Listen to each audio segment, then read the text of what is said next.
Drama हम नहीं कर रहे, मैं भी दिल्ली यूनिवर्सिटी में ही पढ़ा रहा हूँ, ड्रामा नहीं है मेरा। आप जो सवाल पूछ रही हैं राहुल वाले मुद्दे को शिक्षा के साथ मत जोड़िए, आप शिक्षा के 100 सवाल पूछिए इनसे। 100 की शिक्षा में क्या कर रही हैं, हमारी दिल्ली यूनिवर्सिटी के लिए क्या कर रही हैं, मैं उसके लिए तैयार हूँ। हम आपका इंटरव्यू नहीं है सर, आप बैठ जाइए। आपका इंटरव्यू नहीं है। सवाल ये है, जनता आपसे सीधा बोल रही है बात, हमारा जनता की नहीं सुन रही है। इंटरव्यू नहीं मीडिया के सवाल आप नहीं तय करेंगे ना, बैठिए आप करिए। सवाल ये है, अब मैं बोल, यही दिक्कत है। नहीं, आपने मेरा सवाल खत्म नहीं होने दिया।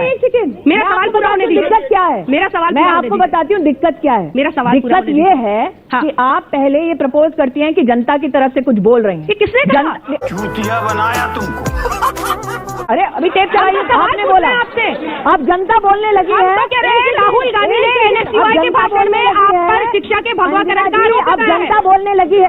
खड़े हो जाइए, कितने लोगों को लगता है शिक्षा पे सीधी बात होनी चाहिए? चलिए कुछ और लोगों के सवाल सारे कह रहे हैं देखिए बात होगी। अरे अपना कैमरा घुमाइए अपना भाई साहब, देखिए ना।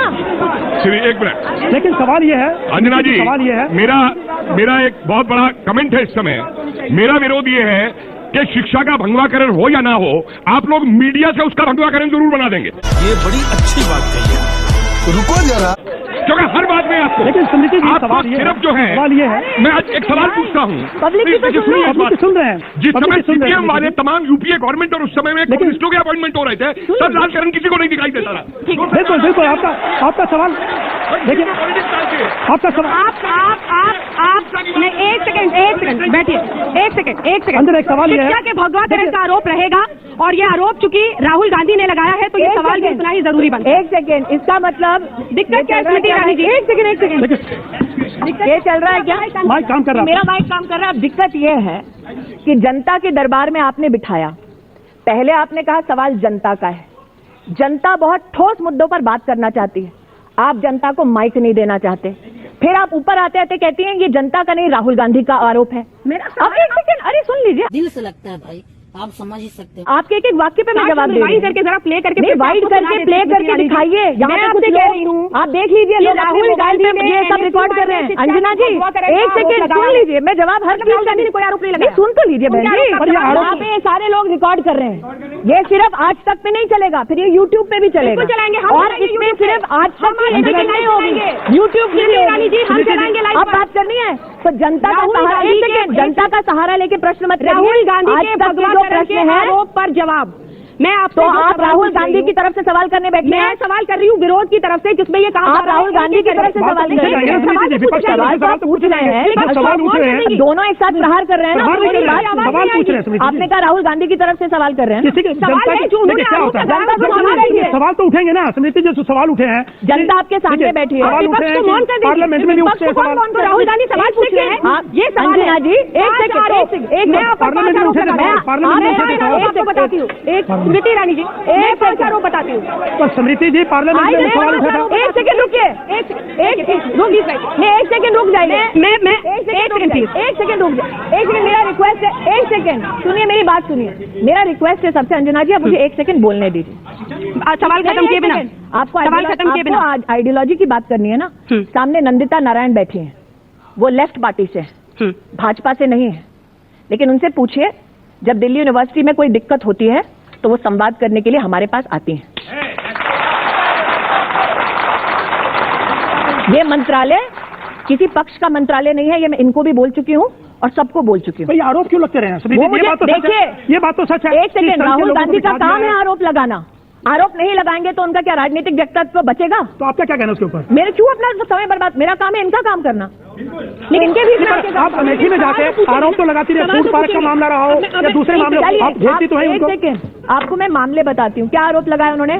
भगवाकरण हुआ है, ठीक है। एक छोटा सा उदाहरण आपको देती हूँ, कहा उन्होंने एनआईटी नागपुर में आपने जो चेयरपर्सन लगाया वो भगवा एक बैकग्राउंड से है। क्या आप जानते हैं कि कांग्रेस के राज में उस व्यक्ति को प्लानिंग कमीशन में कंसल्टेंसी के लिए कांग्रेस की सरकार ने नियुक्त किया? क्या आप जानते हैं कि एनआईटी की बोर्ड में उस व्यक्ति को 10 साल तक मेंबर कांग्रेस की सरकार ने बनाया? तो राहुल गांधी का ये या कांग्रेस पार्टी का ये मानना है कि अगर हम आपको नियुक्त करें तो आप सेक्युलर हैं और अगर स्मृति ईरानी आपको नियुक्त करें तो आप भगवा हैं? नहीं, लेकिन क्या ये सच नहीं है? अगर स्मृति ईरानी नंदिता नारायण से बात करे तो वो कम्युनिस्ट है, लेकिन अगर स्मृति ईरानी राहुल गांधी से बात करे और उसके पथ पर चले तो वो सेक्युलर है। लेकिन क्या ये सच नहीं है कि क्रिसमस आइडियोलॉजी बड़ी, क्रिसमस के दिन जिस दिन छुट्टी की बात थी, आपने क्रिसमस के दिन स्कूल बंद थे? अरे मैडम, आप सवाल करेंगे तो तथ्य के आधार पर करती हैं मैडम, क्योंकि आप झूठ सवाल पूछ रहे हैं आपसे। अब सवाल तो सुन लीजिए, आप झूठ बोलना बंद कीजिए, मैं गुस्सा करना बंद कर आप गुड गवर्नेंस डे उसको मनाना चाहते हैं। एक सेकंड अंजना जी, सवाल मैं सवाल करती हूँ, झूठ बोलने का गुड गवर्नेंस डे करके क्रिसमस की छुट्टी को खत्म करने का आरोप। दूसरा आरोप ये है, आरोप में जवाब दे दूं? ठीक है, एक आरोप, एक आरोप। ठीक है, क्रिसमस पर क्या सारे स्कूल बंद थे देश में? बिल्कुल थे। क्रिसमस के दिन क्या स्कूल्स बंद थे? क्रिसमस के दिन बंद थे भाई, स्कूल बंद थे ना। आपका गुड गवर्नेंस डे एक ऑनलाइन ऐसे कंपटीशन था जिसका मैं आपको सीबीएसई के अंतर्गत प्रमाण दे देती हूँ। यहां तक कि सीबीएसई का दफ्तर भी क्रिसमस के दिन बंद था। तो जो लोग कंट्रोवर्सी बना रहे हैं, मैंने कहा था कि थोड़ा होमवर्क करके आए। अगला सवाल, गुड गवर्नेंस डे, मैंने जवाब पूरा नहीं हुआ। गुड गवर्नेंस डे इसलिए मनाया गया क्योंकि जिस दिन श्री अटल बिहारी वाजपेयी जी जन्म लेते हैं वो दिन सुशासन दिन होगा, ये निर्णय था पूरी सरकार का। अब ये क्या मेरी गलती है कि अटल जी 25 दिसंबर को जन्म लिए थे? लेकिन आपको नहीं लगता है कि क्रिश्चियंस की भावनाओं को आहत लग सकता है, चोट पहुंच सकती है? अंजना जी फिर से बोल रही हूँ, गुड गवर्नेंस डे दो नजरिया। अगर अटल जी 25 दिसंबर को पैदा हुए, ये क्या मेरी गलती है? और 25 दिसंबर को 25 दिसंबर को क्या सारे स्कूल बंद थे? अंजना सच्चा बात बताए, 25 दिसंबर को क्या सारे स्कूल बंद थे या नहीं? क्रिसमस मनाते आप बताइए, उनकी गलती क्या बंद थे? क्या 25 दिसंबर को स्कूल बंद थे? स्कूल बंद है अंजना सच्चा, जनता जानती है क्या? 25 दिसंबर को क्रिसमस मनाते हैं, इसीलिए स्कूल बंद थे। हाँ, तो छुट्टी होनी चाहिए, तो छुट्टी थी उस दिन। ठीक है, अगला छुट्टी थी उस दिन। शर्मा पंच जलने के पूर्व संपादक शर्मा अमर उजाला के भी रह चुके हैं रिपोर्टर और एडिटर। क्या अमर उजाला अखबार भगवा अखबार है? पंचजन्य के पूर्व आप मुझे बताइए ना, वो पूरे संपादक कई पत्रिकाओं के रह चुके हैं। क्या प्रेस पूरा में पूरा भगवा है? हम ये कह रहे हैं कि जो यूपीए करती थी, क्या आप भी वही कर रही हैं? लेकिन पंचजन्य तो आरएसएस का माउथपीस है ना। सारे के सारे जिन प्रकाशनों के वो एडिटर रह चुके हैं, क्या वो सारे भगवा हैं? पर स्मृति जी एक सवाल बताइए, आपको विवादों के मंत्री क्यों कहा जाता है? आपको इतने विवाद क्यों है आपके आसपास? क्योंकि आप अगर जानबूझ के विवाद बनाना चाहते हैं तो मैं क्या करूं? हम नहीं बना रहे, देखो मैं आपसे पूछ रही हूँ। पर स्मृति जी, ये तो आपको पार्लियामेंट में जवाब देना पड़ता है। मैं तुम्हें जवाब दूंगी, मेरे पास है जवाब, तो मैं दूंगी। क्यों विवादों के मंत्री कहा जाता है? अगर मेरे पास जवाब है तो मैं दूंगी ना। दीजिए ना जवाब। इसीलिए तो आज आई हूँ, आज आपको चुनौती देती हूँ। मैं जवाब देने के लिए यहाँ बैठी हूँ। राहुल गांधी बैठेंगे क्या? बिल्कुल नहीं बैठेंगे। तो क्या मोदी को दिखाएंगे? मान लीजिए वो नहीं आएंगे, राहुल जी बात कर रहे थे, तो राहुल नहीं आएंगे, पार्टी में और भी सीनियर लीडर उनके साथ आपके मुखातिब नहीं हुए हैं क्या? बिल्कुल, मैं इस बात में आपके साथ। नरेंद्र मोदी आपसे मुखातिब हुए हैं क्या? उन्होंने प्रेस को इंटरव्यू दिया है? आप किस तरह की बातें? सवाल ये है स्मृति जी, चलिए अब शिक्षा पर बात करते हैं। They don't want to talk, what do I do? शिक्षा पर। अच्छा, अगले एक चीज स्मृति जी, आपने एजुकेशन में एक साल में एजुकेशन में बात करते तरीके से मैं कह रही हूँ, मेरा नाम समृति नहीं है, स्मृति है। स्मृति, ये पिछले एक साल में आपने अपने मंत्रालय, इस देश में डाइवर्सिटी बहुत है, लोगों की मेरा नाम तो एक है, डाइवर्स नहीं है नाम। कोई बात नहीं, अलग होता है लोगों का। अंजना का अंजनी तो हो नहीं सकता ना। ठीक है, ये आईआईटी इस बार जो आईआईटी से जरा हटकर अब चूंकि शिक्षा पर आने की जरूरत है, इस बार बजट में जो प्राइमरी शिक्षा के लिए, ओवरऑल शिक्षा के लिए मार्जिनली फंड को कम किया गया है, एलोकेशन को, और खास तौर पर प्राइमरी एजुकेशन, हायर एजुकेशन के लिए एलोकेशन बढ़ाया गया है। इसको एक आम नागरिक किस तरह से देखे कि आज भी लोगों को ये लगता है गलत है, पूछ लीजिए सब, गलत बोल रहे हैं आप। मैं आपको बता देती हूँ, प्रपोज किया है, सामने जनता बैठी है। बिल्कुल, मैं आपके सामने फिगर्स रखती हूँ, आप लोगों से निवेदन है, मैं माइक लेकर आपके पास आऊंगी, मैं थोड़ा सा धीरज रखें, मैं लेके आऊंगी आपके पास। हाँ, मैं बोल दूँ? आपका सवाल पूरा हो गया है? मैं बोलूँ अभी? ₹69,074.76 करोड़ फॉर 2015-16, जिसमें जो कि पहले। मैं आपको जवाब दे दूं? हाँ जी, हाँ ऐसा है।